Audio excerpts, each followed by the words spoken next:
राजस्थान की सरकार का दूसरा बजट, भजनलाल जी की सरकार का यह बजट समावेशी बजट है।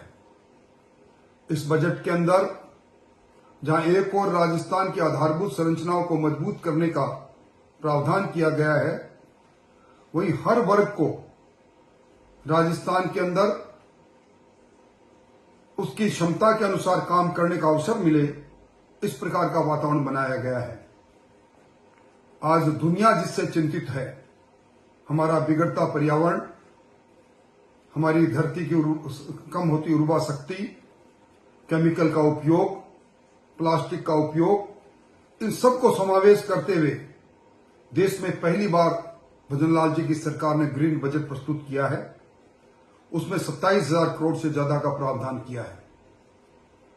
यह बजट किसान को समर्पित बजट है, किसानी को समर्पित बजट है और इस बजट में कृषक और कृषक कल्याण के लिए 1,10,000 करोड़ से ज्यादा का प्रावधान करना और कुल बजट का 12% से ज्यादा हिस्सा इस काम में लगाना और गत वर्ष के प्रावधान से 14% बढ़ोतरी करना यह सिद्ध कर रहा है कि किसान के कल्याण के लिए, चाहे प्रधानमंत्री किसान सम्मान निधि को बढ़ाने की बात हो, चाहे 35 लाख किसानों को 25,000 करोड़ रुपए शून्य ब्याज पर देने की बात हो, चाहे उन्नत किसान के लिए पोली हाउस से लेकर माइक्रो इरिगेशन के अंदर बढ़ोतरी की बात हो, हर क्षेत्र में भजनलाल जी की सरकार ने जो वादा किया उन वादों को पूरा कर रही है। राम सेतु परियोजना अब धरती पर उतर नहीं रही, तेजी से चल रही है। ये 17 जिलों की जीवन रेखा की ये योजना भाग्य बदल देगी, क्योंकि इस बार भी इस योजना के अंदर लगभग 10,000 करोड़ का प्रावधान किया गया है। सबसे बड़ी बात है पूंजीगत व्यय, जिससे राजस्थान की आधारभूत संरचना ही मजबूत होती है। उसमें 40% की बढ़ोतरी निश्चित तौर पर विकसित राजस्थान की आधारशिला को रखती है। राजस्थान की खुशहाली का प्रतीक राजस्थान की जीएसडीपी और उसमें 16% की बढ़ोतरी, और उसका आंकलन भी 15वां वित्त आयोग की उस गणना के अनुसार हुआ है। मैं समझता हूं कि ये सब संकेत राजस्थान के उस इकोनॉमी की ओर जो $350 बिलियन पर की होगी, उस ओर बढ़ते कदम है।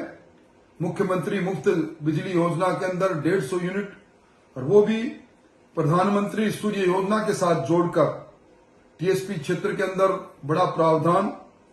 और राजस्थान में नौजवानों को, जहां 1.5 लाख नौजवानों को निजी क्षेत्र के अंदर और 1,25,000 नौजवानों को सरकारी क्षेत्र में नौकरी देने का प्रावधान, विश्वकर्मा युवा प्रोत्साहन योजना का बनाना, और पहली बार लोक विश्वास अधिनियम, जनता को विश्वास कैसे हो, राजस्थान सुरक्षा नागरिक अधिनियम और अन्य इस प्रकार की योजनागत नीतियां बनाई है।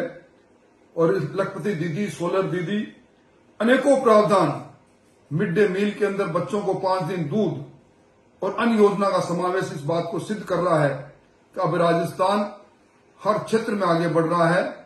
राजस्थान के सड़क तंत्र को मजबूत करने के साथ साथ हमारी अरावली, पहली बार अरावली को सुंदर बनाने के लिए ग्रीन अरावली की पर्वत रेखा हो, इसके लिए प्रावधान किया गया है।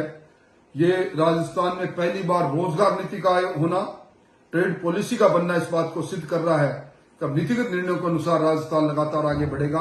मैं मुख्यमंत्री जी को इस दूसरे बजट के लिए हार्दिक बधाई देता हूं।